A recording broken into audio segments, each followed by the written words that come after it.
Welcome to the Cambridge Tech Podcast, talking all things technology from the heart of the UK's tech capital.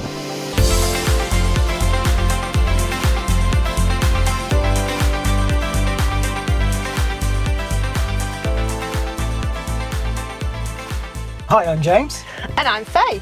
We're in a different location. It's kind of awkward because you can see us today. Yeah. And normally you can't see us. And You there's sounded like Grace Dent then.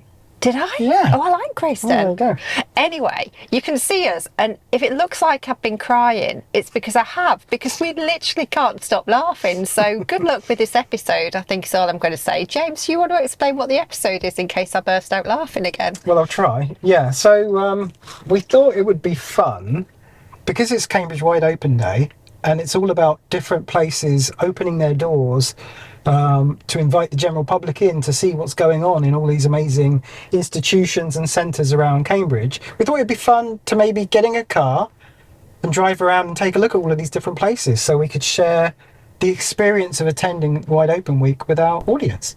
And we're very fortunate because we have a prime sponsor who has a car, which is what we're in, isn't it? That's right. So listeners would have heard the lovely Polestar adverts that are running, and we are sitting in a beautiful Very Polestar beautiful. 4.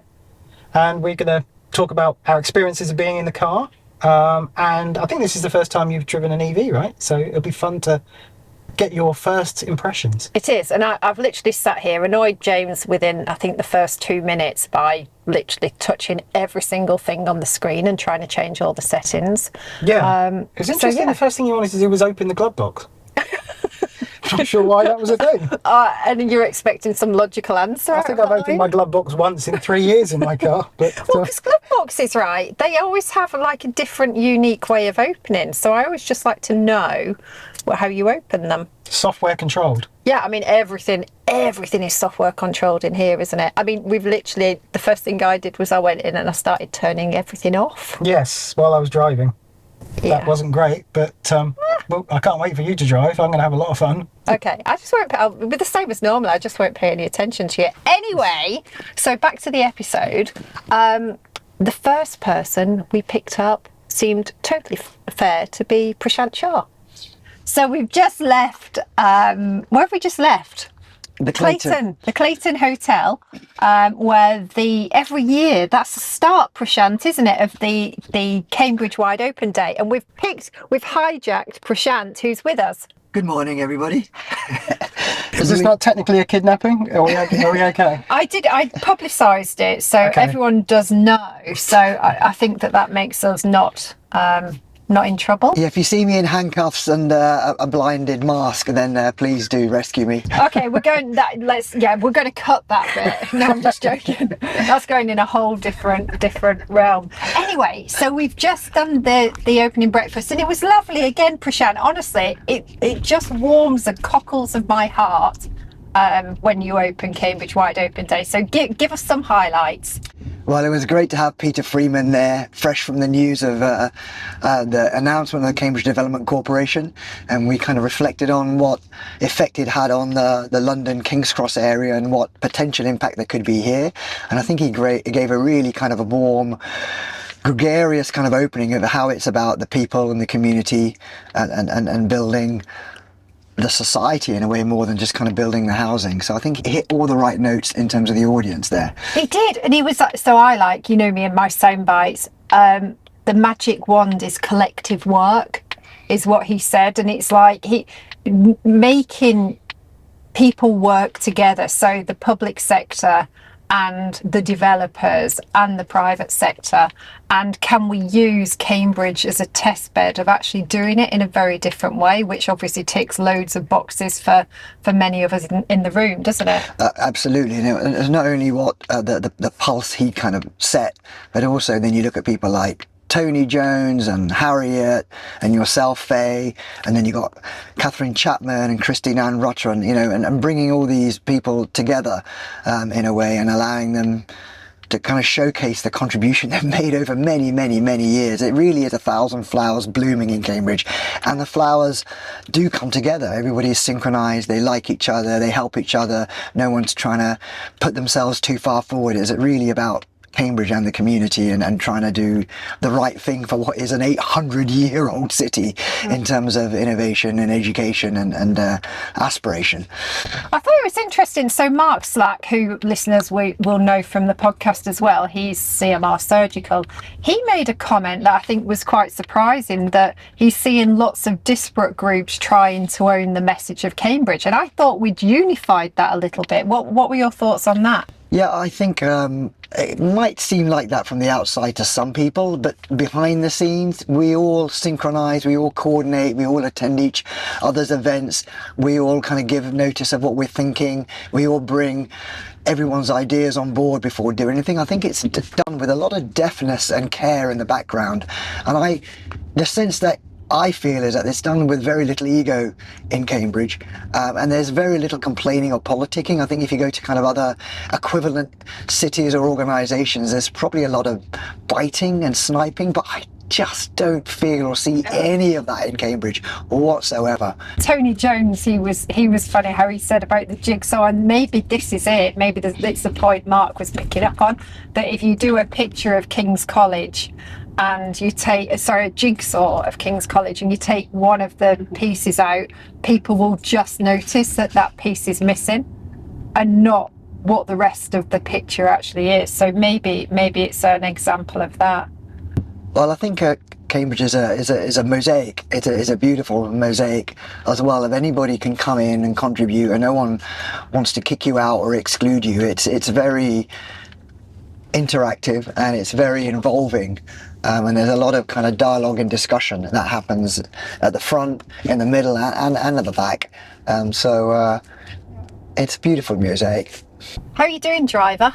I'm doing all right. Yeah, I mean, obviously I didn't make it to the event because I was learning how to drive. But it sounds like it was an amazing start to a packed day. Could you maybe pull the curtain back? And obviously it's grown every year that you've done this, so it must be a really complex thing to pull together now. So, tell us a little bit about the organisation that goes into something like Wide Open Week now. Well, firstly, let's congratulate Faye for helping us architect this from the very beginning, but we've got a great team behind us with Ajit, and everybody in the Cambridge community now knows Ajit and the team for kind of orchestrating what goes on behind it. But I think the essence of it is that it's a very decentralized kind of grassroots endeavor. So yes, there's a kind of a structure and a framework to it, but really it's about every institute, science park, accelerator, company, fund plugging in and then organizing little micro events as part of a kind of a broader story. And at the core of its ethos is about sharing the story of what's going on in Cambridge, the people, places, and the companies. And that has to work in a very decentralized way. So everybody kind of contributes and wants to contribute, and it kind of comes from the heart. And it's not something that's done for financial gain. It's free for everybody. There's a lot of open house events. So it's kind of done with that kind of community spirit in mind, and people therefore give a lot of energy and care to it without counting. And you've kind of broadened the horizon this year, haven't you? So it's not just purely Cambridge. Well, I think it's really important that we work across the UK and seem to be a kind of connected set of ecosystems rather than working on our own. I think when you look at what's going on in America and China and how much research that might get onshored back to the USA with their most favored nation status policies, and then you look at what's going on in China and their rise of R&D and publications and robotics and AI and biotech. We really need to come together even more strongly in Cambridge and connect up with the other ecosystems and do a lot more joint events and be more synchronized. I think if you look at what Faye's doing with Manchester, I think it's a prime example of what we're all doing now across the UK, is to kind of join up a bit more and position ourselves much more as a connected UK ecosystem. So does that mean we're doing Manchester next year then? Well, if Ajit's up for it. Ajit will be. He'll love it. I know, of course he'll say yes. It's a lot of work for him, so I'm letting him make the call on whether we add Manchester. Okay, and whether I'll leave that to you and him then. What did you think about the Jason Mellon? So you gave me an opportunity to speak, and I said it was that phone call going Cambridge wide Wide Open Day as an idea, then Cambridge Wide Open Week, then the tour, and then Jason Mellard stood up going, it's going to be a month and then a year. And then Peter Freeman made it even worse because he said that the Development Corp is a 25-year project, so it's Cambridge Wide Open 25 years. I mean, how do you feel about that? Well, we're definitely not going to extend it much more than a week. I think we'll all blow up. But what I would say is it should embody a certain kind of spirit. Yeah. And, you know, we want to have a little fun and mischief and playfulness and not for it to be so serious. And I think that is important for that, some of that energy to, if it carries through in the rest of the way in which we do things. And we have residents get included in events throughout the year, not just kind of once a year, then and that's something I'll be really happy about, and we'll all be really happy about. Yeah, no, it's brilliant. So we're driving, we are, James is driving us over to Hawkston House. So we're taking you straight there because you've got a full programme of activities there. But just for the people who are listening in, give them a flavour of everything that's happening today across Cambridge Wide Open Day. Well, we've got kind of Wolfreich at kind of the Granta Park. We've kind of got panels happening at the Preston, at the Preston, the Foxton. We've got St John's Innovation Centre. We've got a full set of activities going on. Or Hawkston, we've kind of got 3 tents and marquees where people are talking, as well as all the little rooms. There's kind of almost 60 talks happening at Hawkston House today, from public policy to the companies to pitching to roundtable discussions. We're going to be talking about animal models. We're even launching the Cambridge Stock Exchange project today. Oh, wow. Oh, what's that about? Which is a new endeavour to help companies in Cambridge and across the UK stay in the UK and not kind of get gobbled up a bit too quickly by the Americans. And the idea is that founders and companies can sell their shares on a listed secondary framework called Pisces. So the Cambridge Stock Exchange is kind of partnered with JP Jenkins, and we've got this new groundbreaking kind of regulatory initiative started by the government in order to allow companies who are private to go public for a day, come out and then go back and being private. So you can access secondary capital, sell shares without going through all the rigmarole of being a listed private company and all the expense that goes with that. So hopefully that will motivate companies to stay private and stay in the UK longer without needing that early exit.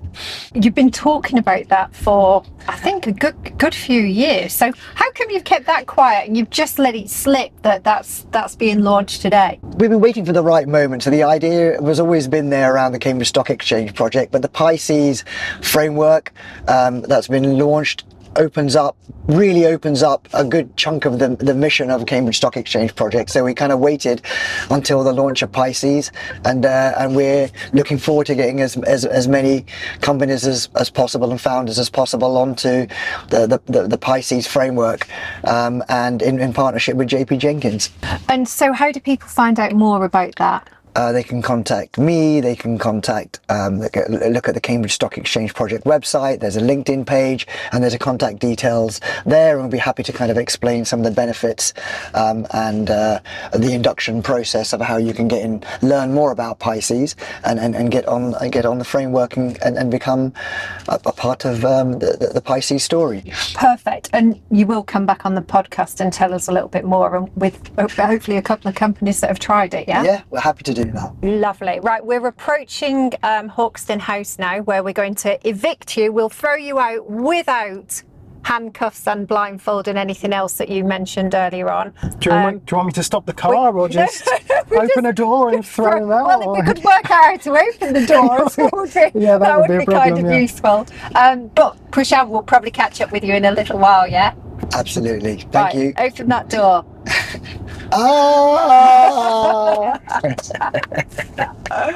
So we've just been in our first venue, which is the Bradfield Centre, for the Cambridge Science Park talks, and the first person that we've heard speak is Martin Frohock from Aveva. So we have done our usual and basically kidnapped him. It's a recurring theme. Martin, thank you for being such a good sports person. So why don't you tell everyone who you are and what you do? Sure. So I'm Martin Frohock. I'm the Global Director director for Workplace at Aveva, and I'm responsible for all of our properties. So we have about 6,500 employees globally in 40 different countries, 48 properties I think we're at now. Headquartered here in Cambridge, currently at West Cambridge, but as I'm sure we'll go on to, we're relocating to the Science Park. Yeah, so West Cambridge you've had for a very long time, haven't you? I think I ran an event there in 2018 for Impact Women's Network many years ago, and it was definitely looking a little bit tired then. So the plan is obviously to move everyone over here, and I'm kind of pointing because it literally is just over there, isn't it? So tell us a little bit more, because I know we've covered it in the news slot of the podcast, but let's hear it from you. Yeah, we've been looking for a single location in Cambridge for quite a while actually. My colleagues tell me about 8 years. But we kicked this project off in June 2025 to search for a new property, to look at something ideally that was brownfield and minimal from a kind of carbon footprint point of view, but then also a single floor plate that we could really make our own. We could brand, we could make it feel and look and run like an Aveva space.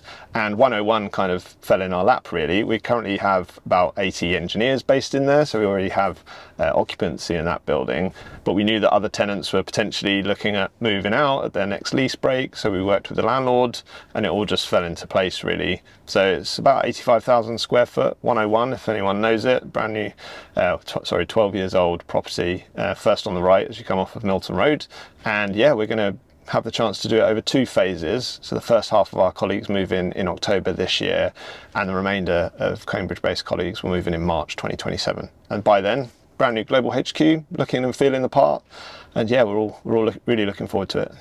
And what kind of size of teams will be in there, kind of roles? It will be the global HQ, so I guess there's a real mix of teams in there. Exactly, global HQ. We have a sort of critical mass of R&D and finance based in Cambridge, but really Cambridge is a business within the business. We've got pretty much every function represented. So yeah, really good opportunity to sort of reset what we think good looks like from a workplace point of view, but more importantly, getting us all together so we can collaborate more effectively, and we can make the most of the office as well. And just having that additional space in the 101 building gives us a chance to create some different things like demo space, meeting room, suite, so we don't have to book hotels in the middle of Cambridge. You know, we can have everything exactly where we need it to be. And we heard from the Cambridge Science Park team about the exciting plans they have for the redevelopment of the park. You know, was being part of that kind of sense of community and investment a big part of the kind of appeal of coming to 101? Yeah, 100%. Yeah, I think we're always going to end up in a sort of social amenity rich hub like either CB1 or biomedical, which doesn't lend itself particularly well for our type of work maybe. But yeah, I think the Science Park is a great facility for us to grow. And with North Cambridge and all of the Innovation Park developments popping up over the road as well, I think this whole district is just going to grow in leaps and bounds over the next few years. And I think the thing I just learned from your talk then was you're the first University of Cambridge spinout. So it seems only right to actually have you on the UK's first science park as well. Yeah, I think so. There'll be a lot of people that'll be sad to let go of the West Cambridge site, the Atlas building, which is still there. You know, we were founded in 1967, so a lot has happened in that time, and we want to try and preserve that and retain that and present that in the new space as well, so we don't lose our heritage, because that's a really important part of being an Avevan. But yeah, it gives us a really good chance to work all together on the project as well to really create the sort of future for the business. Brilliant. Martin, thank you. You've been a great sport. I've offered to drive you across the road, but you've declined, and I think that's possibly why, seeing as I haven't actually tried to drive this car yet. So thank you very much for your time, and we'll get you back on the podcast at some point soon. It's a pleasure. Thanks for having me. So we're at Allia, and we've grabbed David Roach to come and sit for the first time in the Polestar. How is it? It's fantastic. I've always wanted to get inside one. We've had a few on site, but I've never managed it. So no, it's very nice. Well, we're glad to make your dreams come true. That's what we do. Anyway, back to work. So, Allia, you have been involved with Cambridge Wide Open Day and Week since the start. So tell us why you get involved. Yeah, it's just a fantastic opportunity really for us to showcase the amazing work that our tenants do behind closed doors, to show it off to each other in terms of the other tenants that are on the campus, and actually find out a bit more about what other organisations are doing, and areas that they can collaborate, but also to the outside world, to have members of other innovation centres or members of the public coming in and actually really showcasing the really fantastic work that our tenants are doing. And tell us a bit more about Allia, because it's a really interesting model, isn't it? Very mission driven. And tell us about the workspace, the different elements of the business, and you've also got workshops. I've always been really jealous of this. Yeah, so we're a social enterprise. We've got with 3 trading subsidiaries within our charitable group. All the profits that are made are passed up to the charitable group, and that funds a lot of our program delivery, so our venture support and accelerator programs and that kind of thing that are delivered through Allia Impact. I lead Allia Workspace. So we've got 6 business centres or 6 buildings across Cambridge and Peterborough, and we're really about providing that high quality workspace, but also ecosystem for primarily impact based businesses to scale and grow, and ultimately create more impact on people, planet and place. So David, tell us some tenant news. Who's new? Who's doing something exciting? So our newest tenant is a company called Clarity Sensors. They are developing a new type of semiconductor to feed into CT scanners and X-ray imaging. I just had a long conversation where they explained the detail of their technology and how they build these amazing new semiconductors in our lab space over in Building 2. So here's an idea. Let's go and grab them, shall we, and put them in the car? Let's do that. True to my word, I've gone back in there and I've grabbed someone from Clarity Sensors, and it turns out it's Hayden Salway, who's Trinity Bradfield Prize. Woo, so hi. It's a small old world, isn't it? So welcome to the podcast. Thank you. Yeah, thanks for having me on. Yeah, we're hearing a lot about sensors. So remind us about the company, the technology, the kind of market you're going after. Sure. So we are at our core a semiconductor company. So we've developed a new class of high purity, scalable compound semiconductor, which we've specifically engineered to be so sensitive to X-rays, it can detect individual X-ray photons one by one. And so we're using this semiconductor to really redefine what's possible in X-ray imaging across healthcare, industrial inspection, like quality control of manufacturing, and security. So it's a platform semiconductor technology which can really be applied to many industries. And it was 3 years ago you came through the programme? I feel like it might have been 3 years ago. I'd have to look back. I can't quite remember. 2 or 3 years ago, but I think 3. And the team's grown. You're based at the Allia Business Centre now? Yeah, so we spun out officially properly from the University of Cambridge last year on the back of we were awarded a €2.5 million European Innovation Council grant. Nice. And we're now 7 people based in Allia, have our own independent labs, which we just got here 2 months ago. So we're just really set up. And yeah, we're doing great. We're scaling kind of the manufacturing and on our journey to commercializing it and bringing it to the real world and in product. Exciting times for you, and great to see you expanded as well. So you're exhibiting today. What's your key message? What do you want people to hear from you today?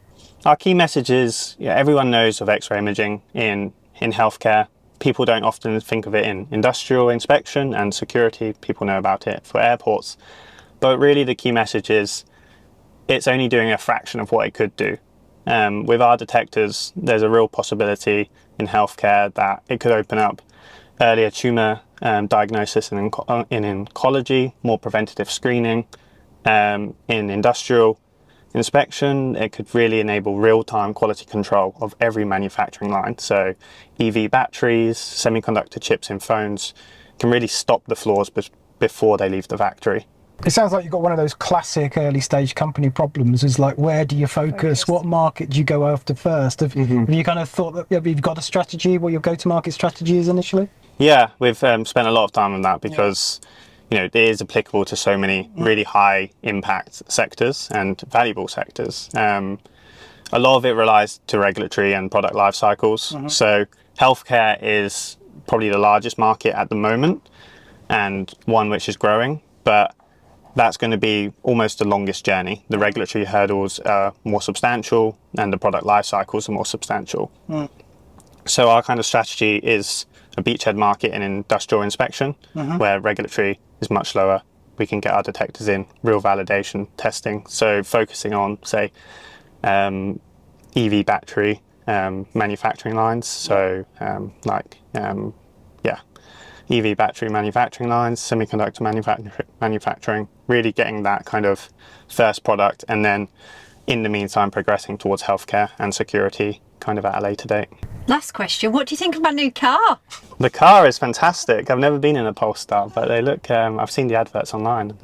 Yeah, it's much nicer than a Tesla. There's a shot at Elon. Nice. And it's much better now that James has worked out how to turn the what's that called? Temperature? The aircon. I'm trying to say the aircon, and I don't mean that. The blaster thing, because it was a little bit ferocious, wasn't it? The fans. Yeah, fans. Yeah. Yeah. Actually, that's so good job you're doing a technology podcast. Hayden, thank you very much. We'll let you go back and keep networking. Thank you very much. Thanks for having me. Great. So, Tim Hill, friend of the podcast, friend of us all in Cambridge. Hello. Hello. Thanks for being a good sport and coming joining us. How are things? We haven't caught up with Orca Scan since John came on the podcast. That's got to be ages ago now. So, what's been happening? Give us a quick update on all things Orca Scan. Same as when you saw John, really. We're still listening to customers, building the product, building new features demanded by the customers. We've got now probably about 50,000 organisations using Orca Scan in 160 odd countries. We've got on the app now, it's in 21 languages. So we're growing in that way. We're building new features, one inspired by Cambridge, I guess, the lab sample tracking solution, so enabling you to track vials and anything within labs with barcodes. So that's going well. We are sadly moving out of Allia Future Business Centre in the Guildhall because the council are redeveloping the building, and we've got a new office on King's Parade, which we move into next week, hopefully, which is exciting. How big's the team now, then? There's 18 of us in the team now, so it's growing. Growing, and it's probably about 10 of us in the UK, probably 8 based out of the Cambridge office, and then the rest are dotted around the world. They work. A lot of my younger colleagues are kind of digital nomads, work remotely. There's 3 of them in Morocco at the moment. Okay. I mean, the thing that, just thinking back to John, when John came onto the show, the thing that always stuck with me is, obviously John's a software engineer, right? And I always loved when he you talked about getting customer feedback. I just loved the way he just used to tour around customers, go ask them what they wanted, go to his hotel and build it, and then go back in the morning and go, there you are. I just loved that. I hope you've still got that kind of ethos in the company. He's developed that ethos. In fact, I used to call them the lads because I'm so old, but the young members of the team that went out to San Francisco the other week, they went out I think they were out there for well over a month, 6 weeks probably, and they were doing customer calls and face-to-face customer calls, because we do a lot of calls every day on the phone when customers ring up and ask us, need help setting up or whatever, and we do those calls, on Google Meet. But they went to San Francisco and they'd set up a load of actual physical calls where they went out to the factory or warehouse or whatever, met them, identified the problem, and then worked with them. Took one of the software engineers out there and built everything. So that's definitely going on. Yeah, I love that. John's still super busy developing, but he's got, Owen is the COO now, so he's managing a lot of the people issues, the new office, the day-to-day running of it, allowing John to kind of focus on building a platform for people to then build on top of Orca Scan. That's the strategy, really. Yeah, and we talked about getting John back on, but actually we should get Owen on. You should get Owen on. Yeah. Owen is the guy who kind of discovered. Well, not discovered. He kind of came up with the problem, really, which was when he was out in the field scanning or tracking solar panels. Obviously, really impressive customer growth numbers there. So, is it kind of just a revenue-driven growth now, or are you still looking for fundraising? And what's the kind of status of the company? We are revenue positive. We're getting, just getting more and more customers finding us. So we're building more solutions. The strategy is to build more different solutions for different different verticals, different customers, I guess, different types of industry, and then people will just find us by googling and self-serve, and they can. We've got lots and lots of information on the website, and got hundreds of how-to guides, so people can really help themselves and get up and running really quickly. And that. I mean, so that's been a great update, and we appreciate you jumping in the car spontaneously to give us the update. But how's things inside? It seems like there's a real buzz in there. It's really, really busy, actually. Yeah, nice. I came and set up this morning, then I actually nipped down to St John's Innovation Centre to another event there that we work closely with the Centre for Computing History. We did an exhibition there recently, and we've been working with them. So they were doing an event at St John's, so I went down there, listened to a really interesting talk about tech for good, which is relevant to Allia, and then back here, and lots of the Allia community in there, and really enjoy being part of the Allia community. It's good. Oh, amazing. Well, thanks for taking a couple of minutes to step away from it. We appreciate it. Thank you, James.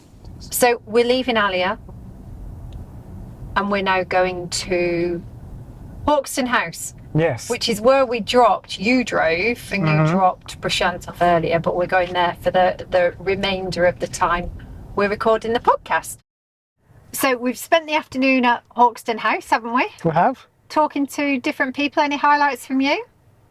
I mean, what an amazing setting. I just love the building. That's the main thing. But the conversations have been amazing as well. So we've got our last guest in the car, Jonathan Goodacre from Keltie. Hi, Jonathan. How are you? Hello, I'm very well, thank you. Good. Have you had a good day? Fantastic day and fantastic week. Oh, yeah. So you've been involved the whole way along, haven't you? Did you do the whole tour as well? We were in Oxford, we were in London, we were in Cambridge for the last 2 days, and enjoying all of it. It's been absolutely fantastic. So the tour was the new edition. What was it like? Brilliant. I mean, the connections that you can make with other ecosystems that essentially are separate up to now. I mean, it's just really making those connections and seeing how different ecosystems work, how we can build together. I think it's a genius idea, and I think it will really make a difference going forward. Well, I tried to convince him earlier on he needs to do Manchester next year, so I've got to go and do a sales job on Adjit. So Adjit, watch out, it's coming. UK WOW's coming. Yeah, global WOW. I mean, who knows? There's no end to it. We're looking at the galaxy right now. So. We are. Yeah. Do you like our car? I'm very impressed, and I know we're waiting for the spaceship to come around again on the screen. Yeah, well, James said, and actually maybe Holden can tell us whether this actually happens. He's convinced that there is a spaceship that happens on the ambient screen, but it really hasn't happened since he said it. So we think he might be. I need an engineer from Polestar to verify this. Either that or I'm going insane. It's been a long day. Yeah, it's been a long day. So, Jonathan, you're off to the party. The garden party coming up. Looking forward to it. It was a fantastic event last year, and I think this year the weather's come out for us and the sun's now out, so I think it'll be another great afternoon. Yeah. Jonathan, would you like to explain what you do? I am a patent attorney and partner with Keltie LLP in Cambridge. I head up their office in Cambridge, but and I'm life sciences through and through. I'm a chemist by background, and life sciences runs in my blood, so it's great place to be, surrounded by all the other people who are just doing such great things. I mean, we talk every week about the strength of the cluster and the ecosystem. We talk to a lot of founders, but it's the supporting organisations, the service providers. The quality around Cambridge is incredible, and that I think that's really understated sometimes. I mean, what's it like being on the kind of service provider side of the cluster? I mean, it's strange because we obviously always see ourselves on the periphery a little bit, but I think it's the fact that you can support these companies to do these great things. I mean, we're all scientists by background as patent attorneys. And, I was a chemist at GSK, and I always wanted to do something that mattered. And I still feel that what we do matters because it enables these great companies and to actually get the funding they need, to protect the markets they need, to actually do what they need to do to succeed. And so it's still... I wake up in the morning and feel that what we do really does matter and supports the ecosystem. But I just want people to keep doing these wonderful things. Yeah, it's energising, isn't it? Oh, really? Absolutely. And it's great fun as well. Absolutely. Thank you very much for joining us. Thank you. No, thank you. Yeah, let's go join the party. Absolutely. See you there. So we've just done an entire day of Cambridge Wide Open Day. The last time I did it with someone else was with Tabitha Goldstar, which I did on the first year. And what about this year? I've done it with you. Well, I don't want you to rank me against Tabitha, because that's going to be awful. Did you think I was going to rank you? Yeah. Oh, that'd been awful, wouldn't it? Yeah. I can't cope with that at the end of a very long day. I've enjoyed it. Yeah, me too. It's been amazing. It's been fun. It has been fun. We've had a bit of a giggle. Yeah. We've talked to some good people. I mean, there's such a huge amount of people there. It's really hard to know who to talk to. So we literally were just grabbing people, weren't we? And just giving you a flavour of the day. Really, you have to go. Yeah. I think it's the long and short of it. I think that's right. And also, I mean, we don't have to spend a ton of time talking about this, but I think just for listeners, typically we always talk about the tech side of Cambridge, and today we've had more of a focus on the life sciences, the biotech side, and obviously there's massive overlap. Increasingly AI and tech is overlapping both, right? So I think that's absolutely the right thing to do. But it also, the reason we've done this is we just wanted to give people a flavour of what it's like to be inside the Cambridge ecosystem. The people, the places, the buzz. So hopefully we've achieved that. Yeah, and obviously our listeners get to see us. Well, I'm not sure that's a good thing. I'm not sure there's going to be demand for this, but But seriously, thank you so much to Holden for loaning us this amazing car. It's definitely added to the excitement of the day. So, and it's been great. It's been great to find out a little bit more about the car as well, hasn't it? It has, yeah. And the mystery spaceship on the planet screen. Yeah, which I lied earlier on. I did actually see it. So yeah, sorry about that, James. Just winding you up. It was too easy. Anyway, back to normal next week. And yeah, we'll catch up, I'm sure, in person with many of you soon. Bye.